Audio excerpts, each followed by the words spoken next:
apakah itu bisa kita beli dari Ibu Muhammad Adeline. Ini sekitar 3.945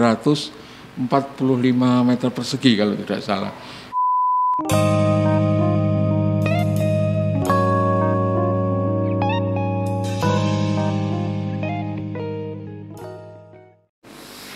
Halo sedulur cetis, selamat datang kembali di podcast Setip, Sedulur Cetis Podcast. Terima kasih sudah klik video ini. Jangan lupa untuk like, komen, share, subscribe ke teman-teman semua, ke sedulur-sedulur cetis semua. Nah, saya Natalia Desiwa Hiningrum kali ini ditemani oleh BBGJ. Apaan tuh BBGJ, Pak? Bapak-bapak ganteng cetis. Waduh, mantap. Nah, bapak-bapak ganteng cetis kali ini monggo boleh diperkenalkan namanya, dari lingkungan mana? Ya, selamat malam. Saya Lingga dari lingkungan Santo Thomas, Jatimulyo. Oh, oke. Monggo, Bapak. Halo, saya Stefanus Pariyadi dari lingkungan Bumijo. Wes mantap. Boleh Pak sambil disapa sedulur-sedulur cetis yang di rumah. Halo, hai. Nggih. Mas Bro, Mbak Sis. Betul. Pak D, Pak Lek, Bule semuanya disapa, Pak. Nah, podcast Setip kali ini sangat menarik teman-teman. Jadi kali ini kita akan mengupas tuntas tentang paroki kita tercinta, yaitu Paroki Cetis. Nah, dalam rangka apa nih Pak? Ternyata dalam rangka ulang tahun Gereja Cetis. Nah, sedulur Cetis di rumah mungkin banyak yang lupa Pak, lupa ingat. Gereja Cetis itu ulang tahun keberapa? Kalau boleh tahu. Yang jelas 15 November. Oh, 15 November itu kita ulang tahun Cetis ya Pak ya? Keberapa Pak ini ulang tahunnya? Berapa ya? 55. Wis mantap. Benar 55. Benar 55 tahun. Iya. Keren sekali. Nah, betul. Berarti ulang tahun Gereja Cetis tanggal 15 November itu ke 55 tahun. Iya. Nah, berarti itu kalau misalnya manusia itu bukan usia yang muda lagi ya Pak ya? Ya, Sudah tapi matang. masih diizinkan ikut misa. Oh, 55. betul. 55 tahun sesuai protokol kesehatan masih diizinkan untuk misa. Tapi, nah keren sekali. Nah, Paroki Cetis kan sudah usia 55 tahun ya Pak ya. Nah, saya sendiri ini baru di Cetis, baru berdinamikanya itu selama 11 tahun kurang lebih. Jadi, betul, sak putu nih Pak Lingga. Jadi, saya manggilnya kakek bukan ya Pak, tetap Bapak nih. Nah, ini saya itu udah mengenal, tapi belum mengetahui banyak ini Pak. Jadi belum mengetahui banyak tentang Gereja Cetis, tentang Paroki Cetisnya sendiri. Nah, kalau misalnya boleh tahu bagaimana sih Paroki Cetis ini berdiri? Siapa pendirinya? Kan nggak mungkin tuh Pak ujuk-ujuk ada Paroki Cetis yang sebelahnya ada hotel pop, terus habis itu dekat sama masjid-masjid seperti itu. Jadi boleh dijelaskan Paroki Cetis itu asal muasalnya dari berdiri sejak kapan, siapa pendirinya, seperti itu. Pak Pariyadi monggo. Oke, siap. Silakan. Iya, sebetulnya sudah cukup lama ya ketika awal mula dari Paroki Cetis ini. Saat itu kita menjadi bagian dari Paroki Kota Baru. Oh, awalnya dari Kota Baru. Ada 3 kring di Cetis ini, yaitu kring 1 itu ada di Bangirjo, kemudian kring 2 Gondolayu ya waktu itu ya, bukan Jogoyudan, tapi Gondolayu.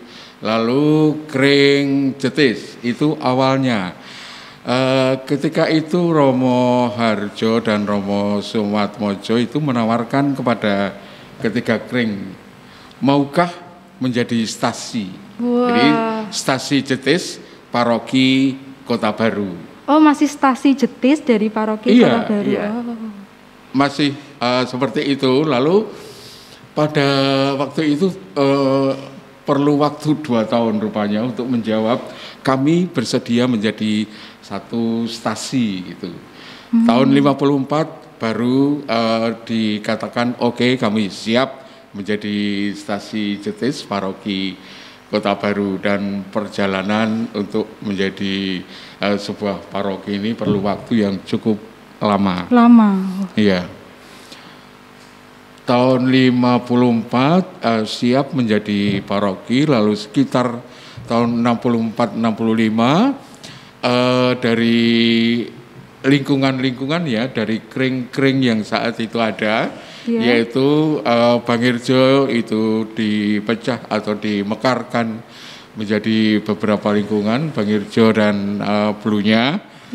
Kemudian Jetis itu menjadi Cokro Kusuman dan Cokro Diningratan.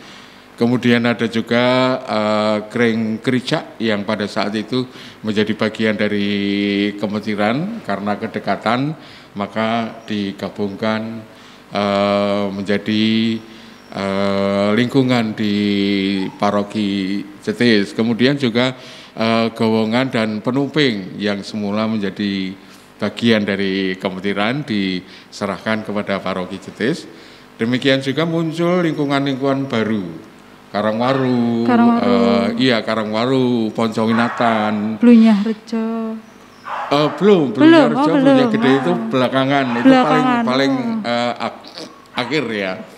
Setelah itu Bumijo yang semula bergabung dengan Kemetiran itu memisahkan diri, sepakat menjadi lingkungan mandiri Bumijo. Kemudian Kericak. Lingkungan Kericak itu semula dimekarkan menjadi dua lingkungan, lingkungan Kericak dan lingkungan Santo Paulus Jatimulyo. Iya.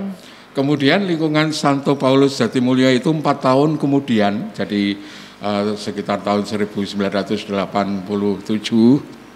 itu dimekarkan lagi menjadi 3 lingkungan yang saat ini ada di Jatimulyo, yaitu lingkungan Paulus, lingkungan Alfonsus, dan lingkungan Thomas Jatimulyo.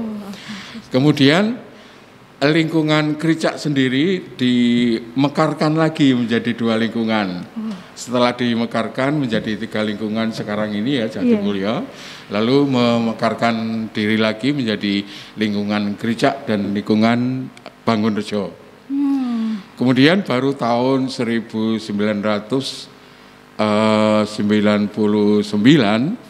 lingkungan Blunyah itu memekarkan diri menjadi 2 lingkungan, yaitu lingkungan Blunyah Rejo dan lingkungan Blunyah Gede saat ini. Itu sekitar 17 lingkungan yang berkembang dari 3 kring ya, 3 kring menjadi 12 lingkungan ketika sepakat untuk mendirikan paroki Jetis. Kemudian dari 12 itu dimekarkan kembali menjadi 17 lingkungan.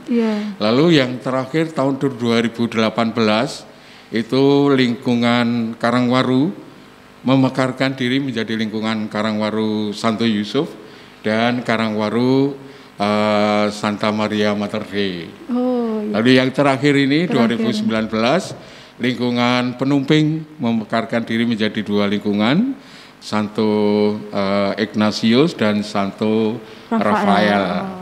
Dan sekarang ini di paroki kita memiliki 20 lingkungan. Jadi itu kira-kira perkembangan dari tahun 64 ya, dari 64 sampai 2019. Banyak ya?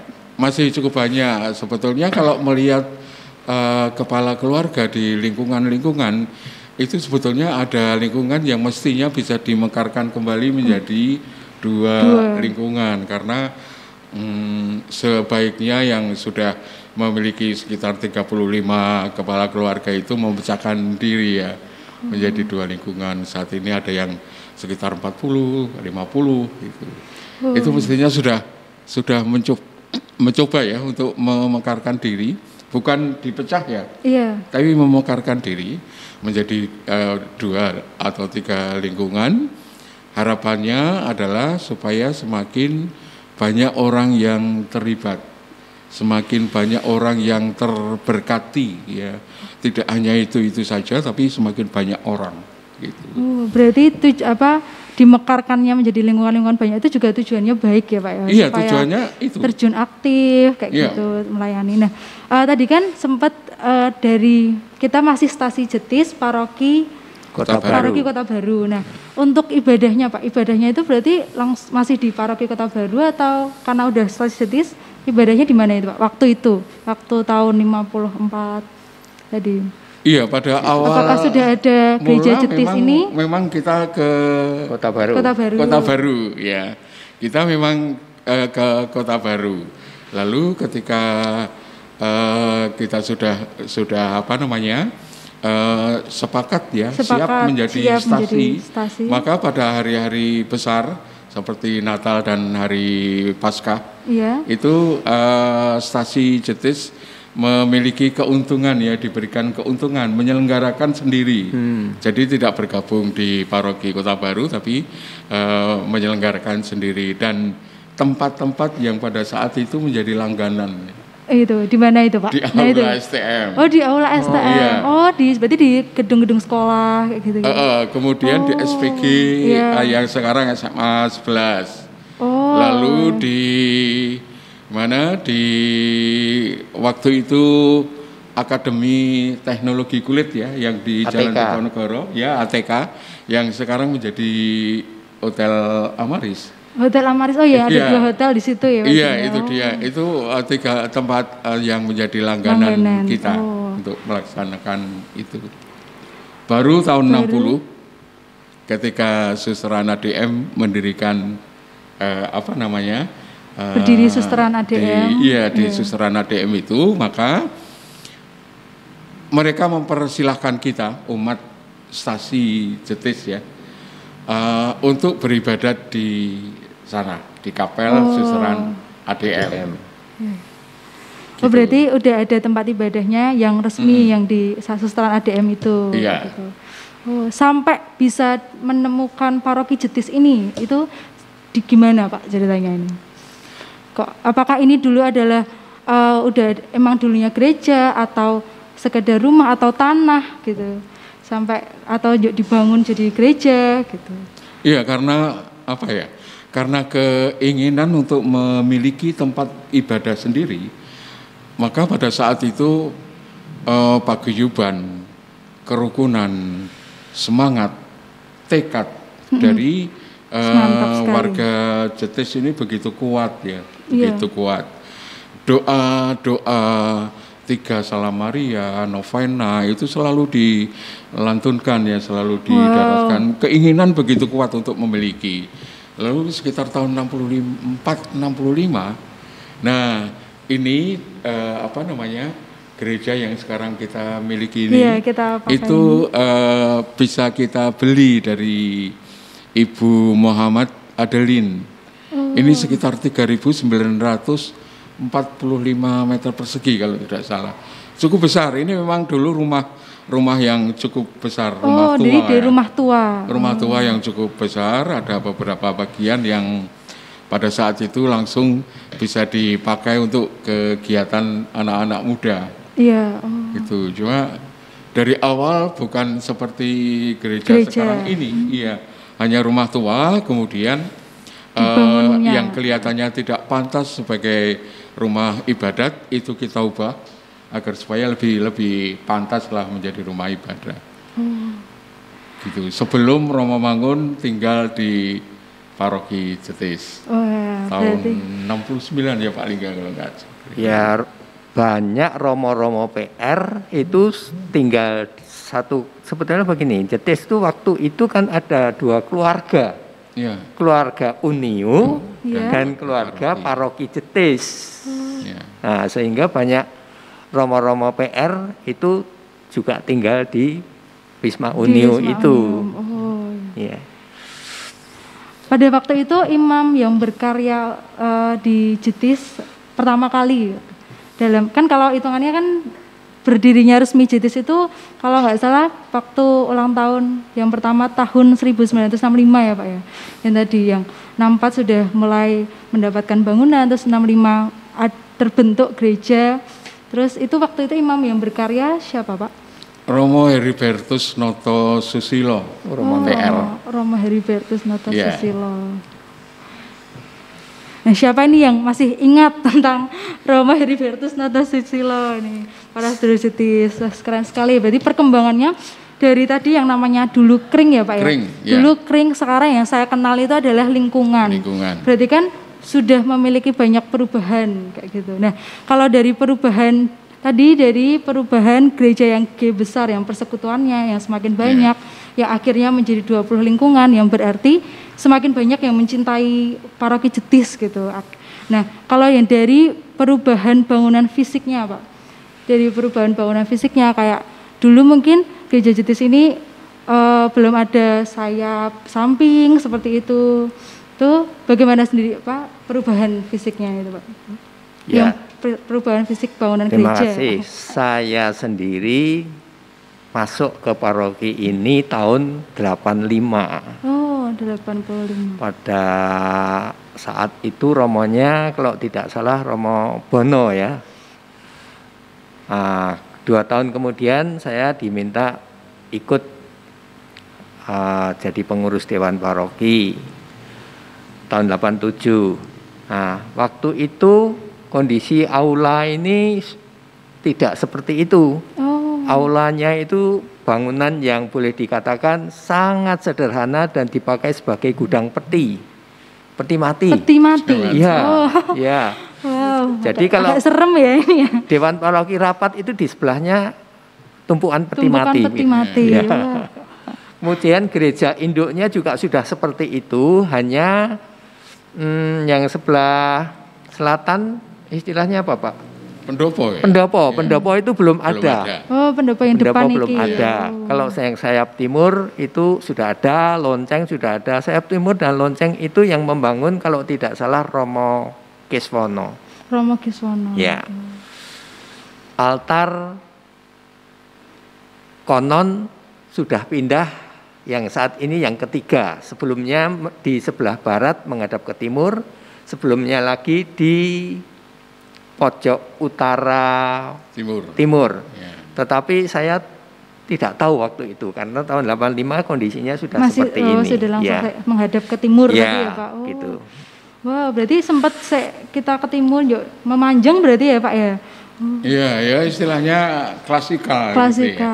Jadi kayak guru mengajar anak-anak sekolah gitu ya, memanjang gitu. Gereja-gereja zaman dulu itu selalu begitu, karena menempatkan Tuhan itu di posisi paling atas, paling jauh, lalu baru Romo, baru ke umatnya, sehingga jaraknya jauh begitu.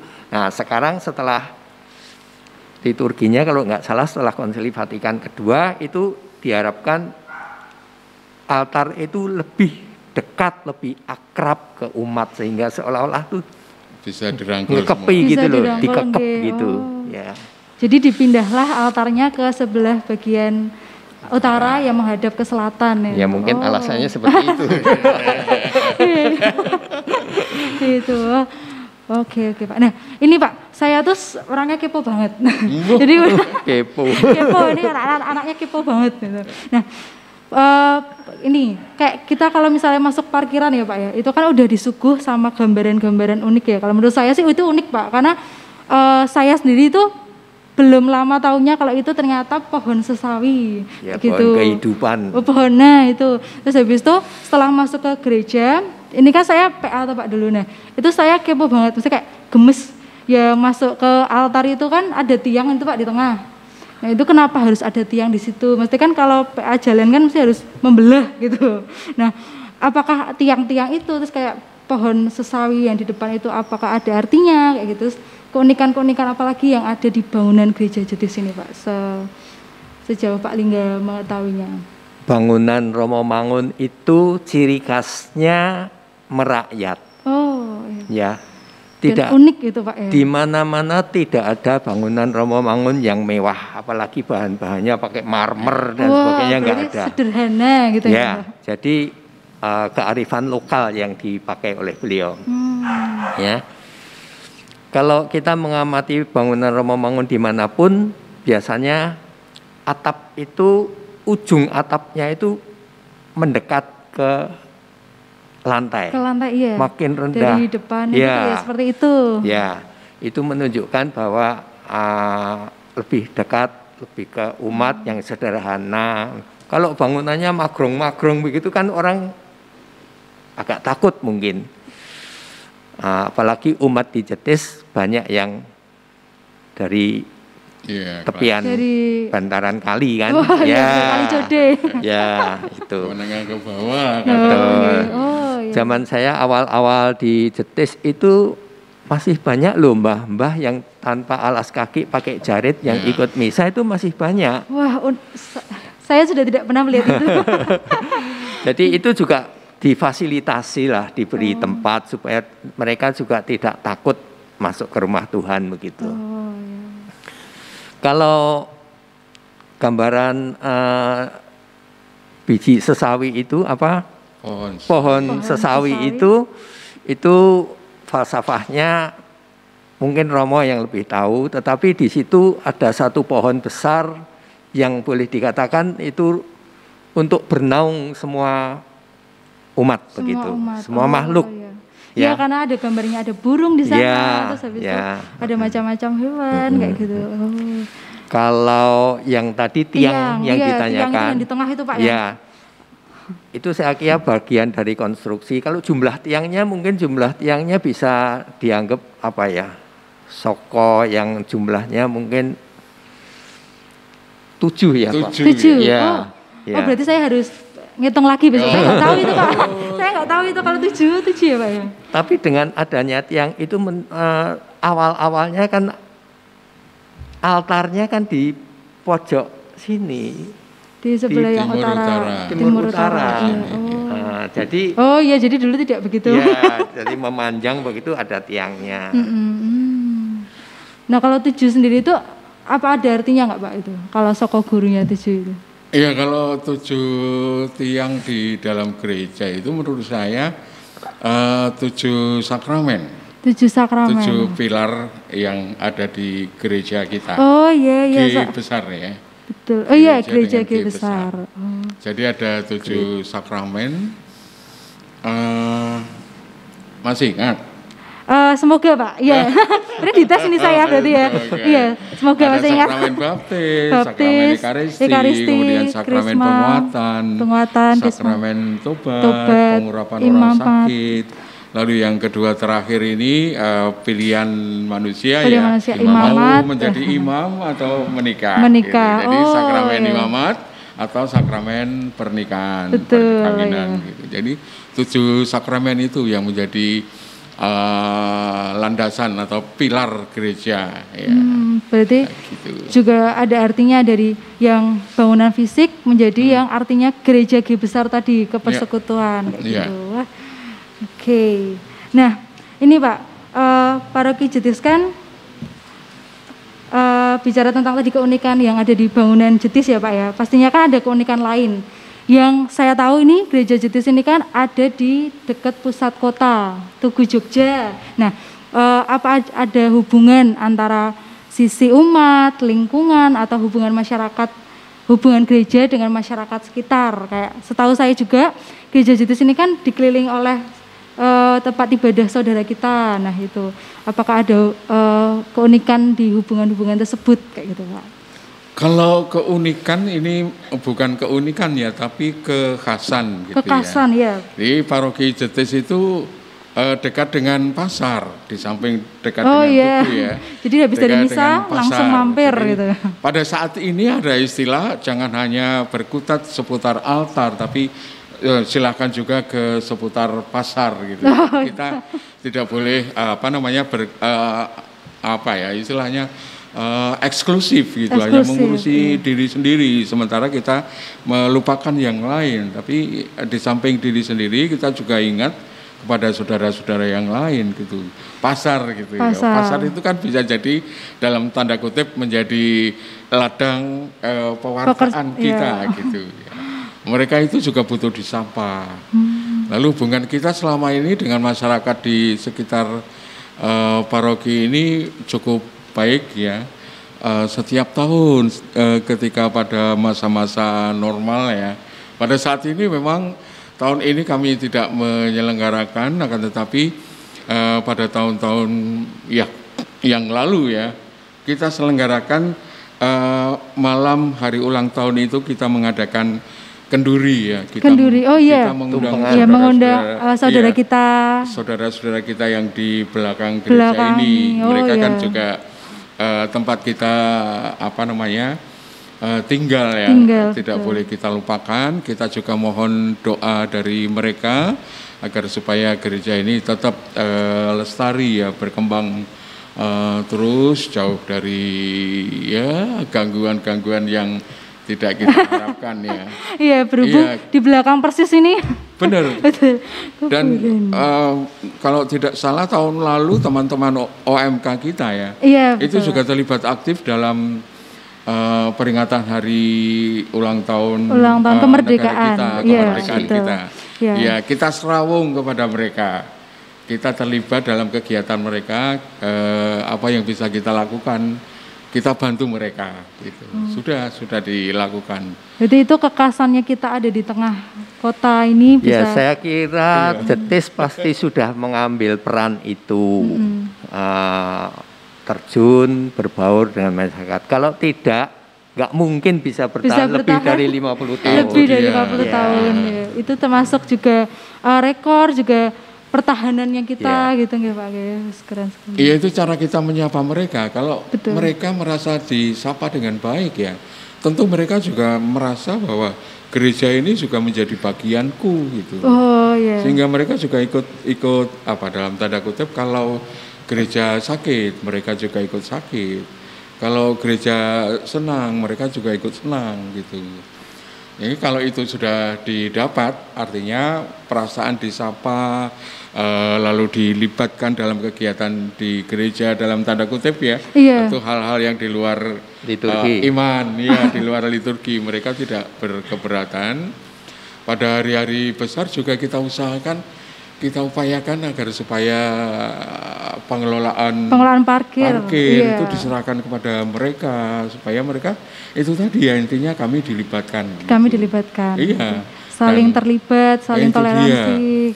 Iya, kalau kami terlibat, kami dilibatkan, artinya kalau ada apa-apa dengan gereja ini, saya juga ikut bertanggung jawab. Gitu. Mereka punya perasaan seperti itu. Berarti kayak kekerabatannya sudah terjalin gitu. Itu dia. Yes, keren sekali, mantap Pak. Nah ini karena kan nggak mungkin nih Setip menghadirkan Bapak ini hanya cuma-cuma, pasti kan udah yang lama sekali tadi seperti Bapak sejak tahun 85 ya Pak ya. Nah sampai sekarang ini masih aktif di gereja Pak, masih aktif di gereja, masih ya Pak ya. Tentunya. Maksudnya aktif bagaimana? Aktif itu apakah menjadi dewan atau berperan sesuatu terlibat dalam kegiatan itu juga termasuk aktif ya Pak. Jadi kalau saya di dewan sudah tidak jadi anggota dewan lagi, karena sejak Romo Wahad sebelum Romo Wahadi ya. Saya 3 periode duduk di dewan, di seksi pembangunan yang sama, ya itu melanggar aturan, harusnya 2 periode. Tapi pelanjut aja gitu ya, tambah. Waktu itu belum ada aturannya kok Pak. Oh belum ada. Jadi masih boleh perpanjang gitu. Pak Lingga lagi. Berarti sangat terpercaya ini Pak. Setelah itu saya berusaha untuk membenahi kompleks gereja. Bukan saya, tapi saya ditugasi oleh Romo untuk berusaha membenahi tata ruang di kompleks ini. Gitu. Oh, berarti dalam sisi pembangunan gerejanya ya Pak? Belum membangun, merencanakan ya. Loh, kalau Pak Paryadi sendiri pasti sudah lama, dan setahu saya ini ya, sedulur Jetis, Pak Paryadi ini sudah membabat habis semua perdewanan. Membabat habis gimana? Semuanya udah dilalui nggih Pak nggih, sampai sekarang bahkan. Betul Pak? Saya istilahnya bukan terjebak ya, tapi saya dipanggil untuk berkarya lah, katakan begitu. Kalau terjebak itu kok kayaknya terpaksa itu. Sejak tahun 2000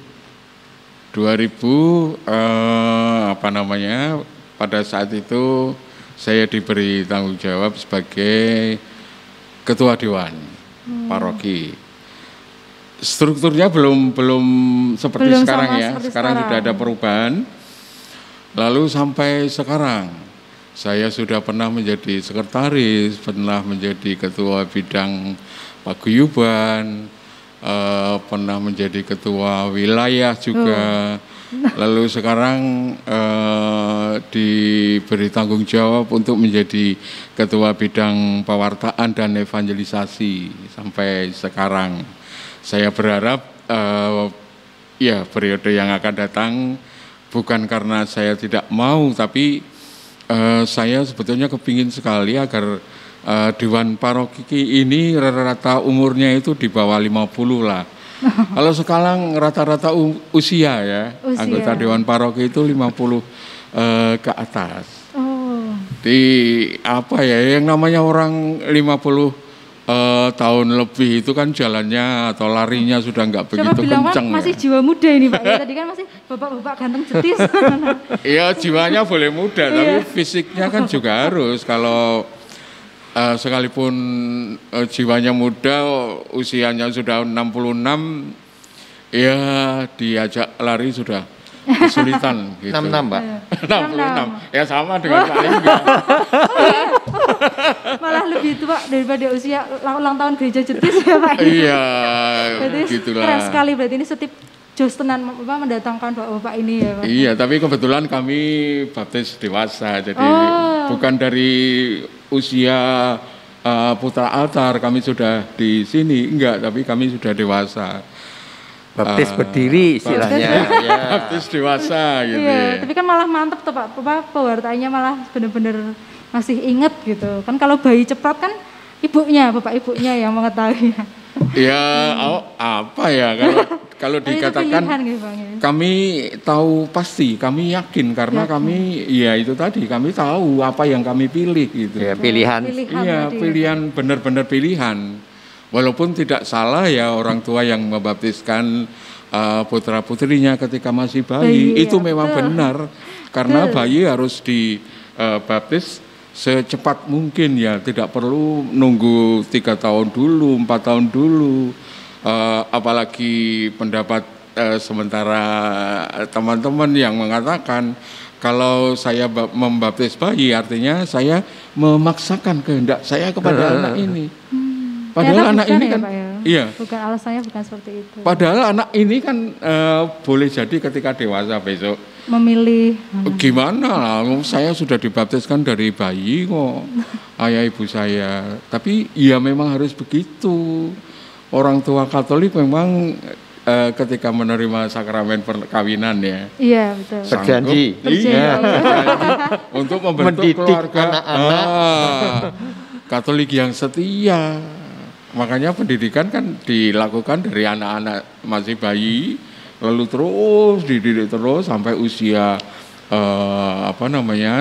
komuni pertama kemudian beberapa tahun lagi penerimaan sakramen penguatan atau sakramen krisma dan seterusnya. Itu harus terus orang tua harus mendampingi terus gitu.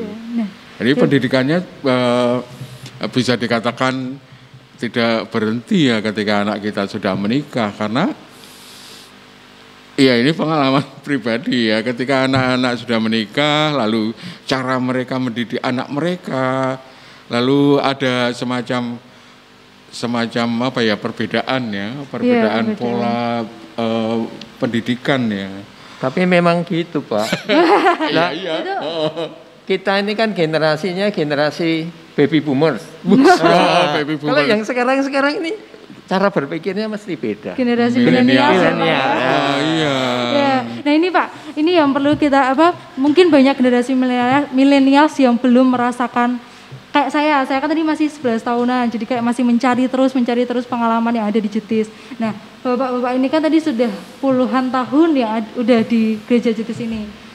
Pasti sudah berdinamika, terus habis itu berdinamika berkarya. Nah, itu kan pasti ada, semuanya berkesan sih Pak ya, pasti pengalamannya. Tapi apakah ada pengalaman yang paling berkesan yang sampai mengena ke hati dan tidak pernah dilupakan? Waduh, iya gitu. Apakah ada pengalaman berkesan? Boleh diceritakan nih ke sedulur-sedulur Jetis di rumah supaya sekalian nostalgia kayak gitu.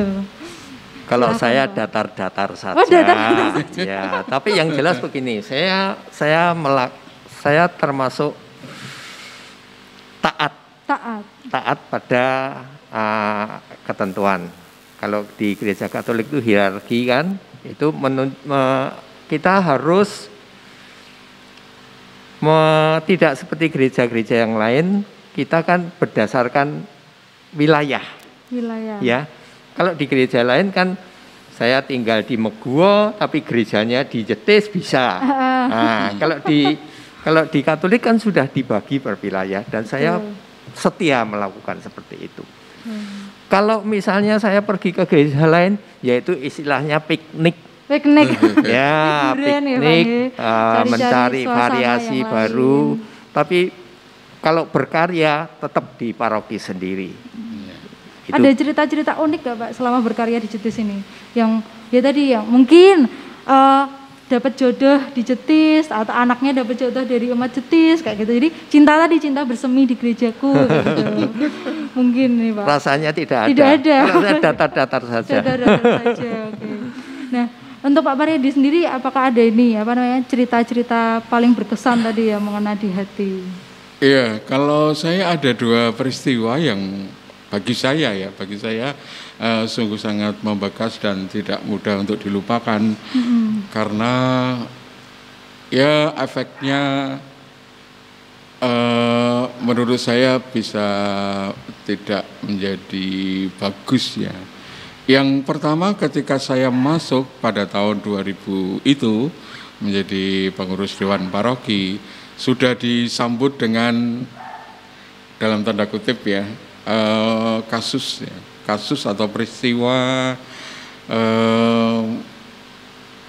ya katakan mengacaukan persiapan kami untuk ulang tahun paroki pada saat itu tahun 1999. Ada satu orang saudara saya yang menjadi korban ya pada saat itu. Ini dilakukan oleh kelompok lain gitu dan itu tidak mudah saya lakukan.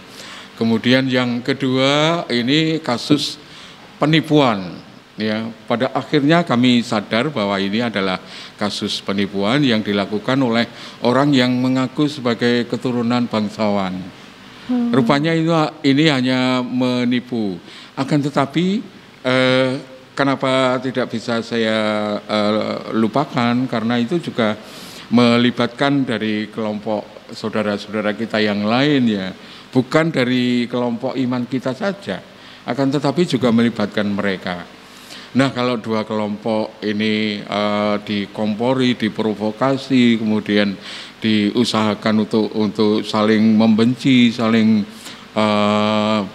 mencurigai, saya tidak bisa membayangkan apa yang akan terjadi waktu itu ya di Jogja ini. Untung hal itu bisa segera kita antisipasi, kita adakan pembicaraan, pertemuan dengan sementara teman-teman kita di kelompok lain, entah itu dari remaja masjid, pemuda masjid, sehingga kita bisa menjelaskan kepada mereka apa yang sesungguhnya terjadi.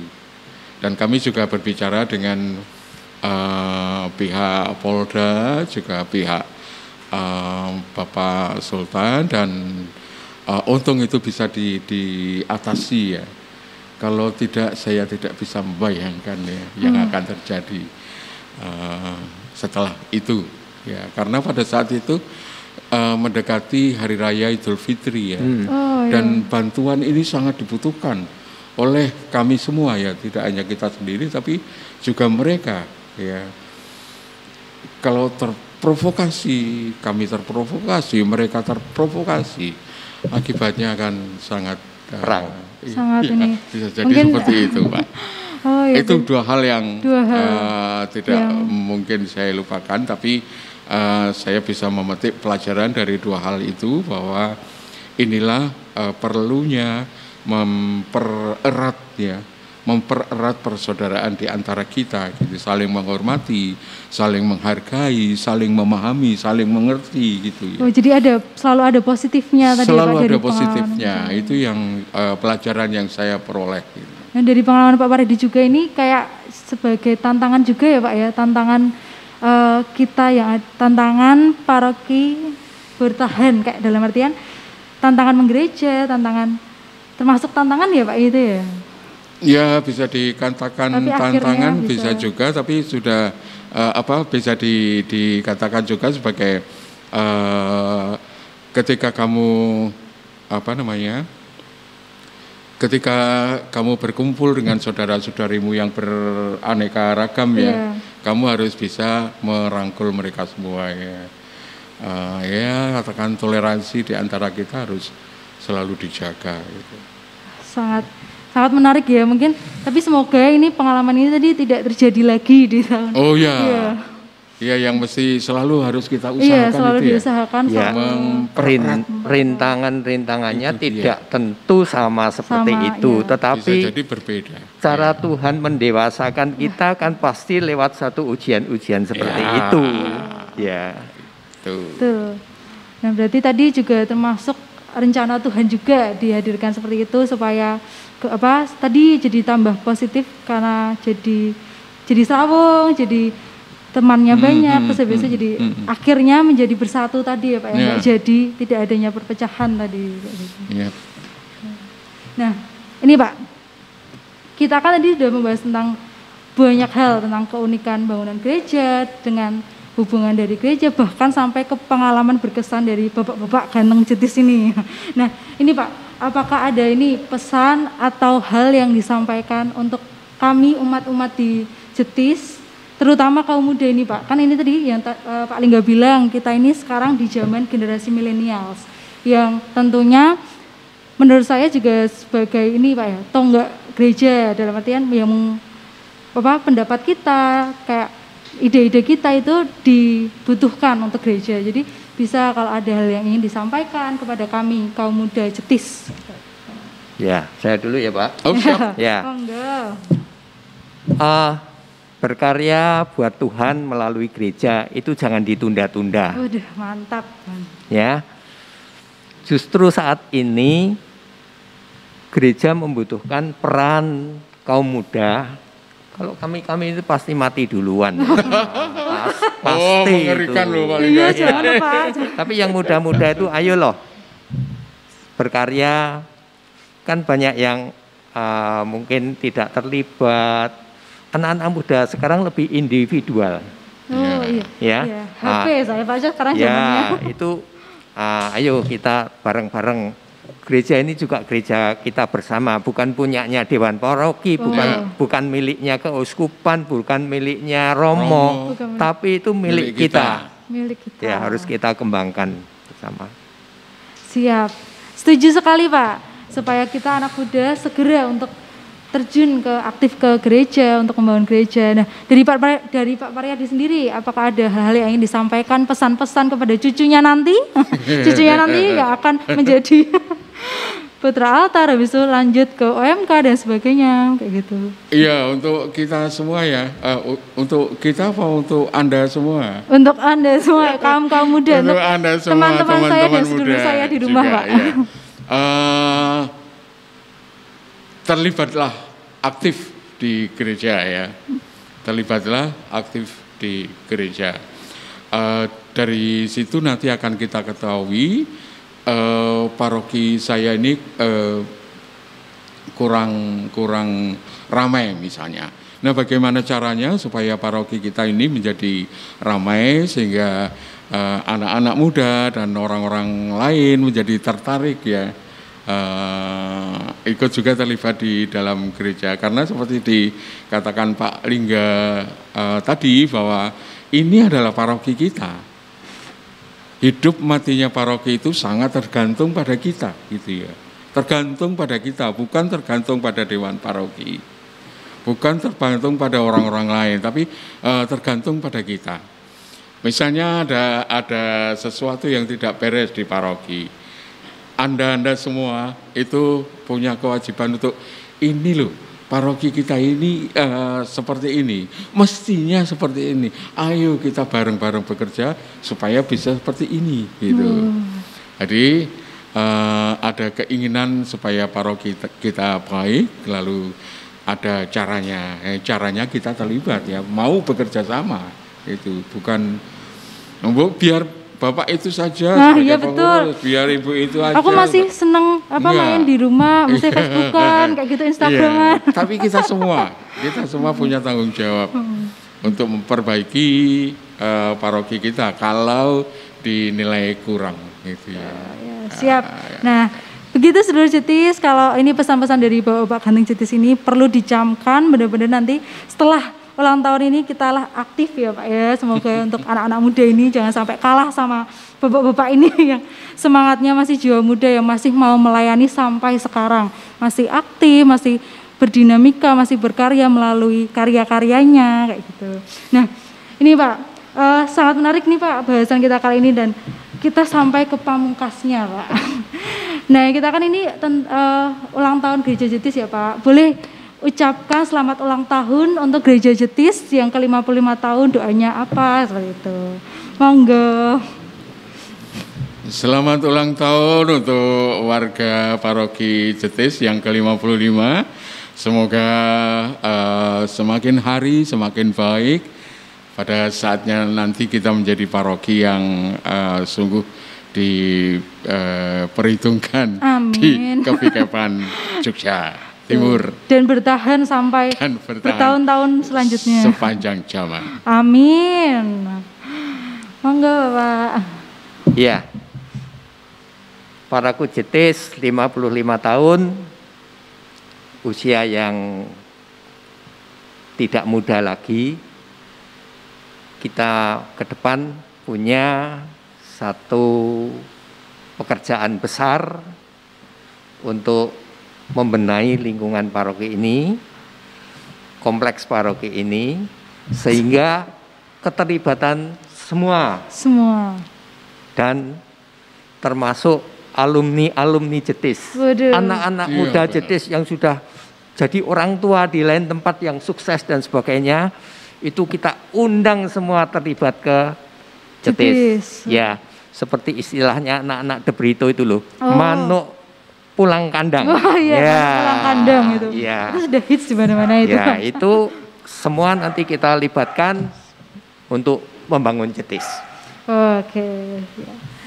Ya, selamat ulang tahun Gereja Jetis yang ke-55 tahun. Nah, setip kali ini nih sudah pamungkas tadi. Terima kasih Pak Lingga, terima kasih Pak Mariadi sudah berbagi ilmu, sudah sharing, sudah menceritakan pengalaman-pengalaman berkesannya kayak gitu. Terima kasih banyak. Nah, mohon maaf Sedulur Jetis jika kami ada salah pengucapan atau ada salah kata, salah tindak tanda, ada salah ini, mohon dimaafkan. Dan jangan lupa, terima kasih sih yang sudah nonton video ini sampai akhir. Jangan lupa like, komen, boleh banget komen cerita Sedulur Jetis yang berkesan atau mengucapkan selamat ulang tahun di komen, boleh banget. Dan jangan lupa share video ini sebanyak-banyaknya ke Sedulur Jetis semuanya. Terima kasih. Jaga selalu, jaga kesehatan. Berkah dalam. Dadah.